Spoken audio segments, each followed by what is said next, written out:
हुँदाखेरि सुत्केरी हुँदाखेरि चाहिँ धेरै बच्चाहरू आमाहरू अब हरेकमा समस्यै हुने नभन्दै हाम्रो यहीँ नजिकै राई गाउँमा पनि होइन अब यता पनि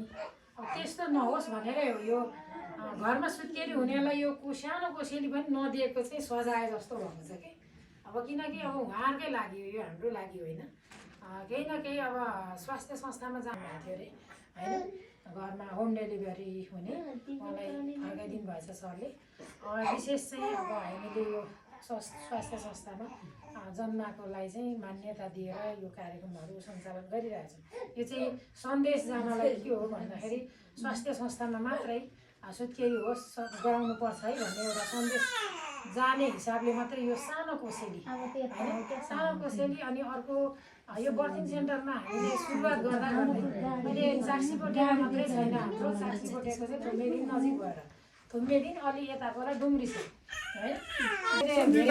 कोसेली सम्झिनु है बहिनी ल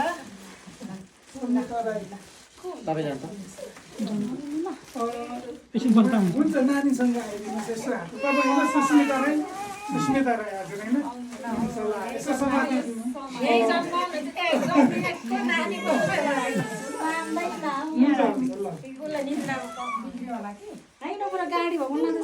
सञ्जिता गुरुङ को हुनुहुन्छ सञ्जिता गुरुङ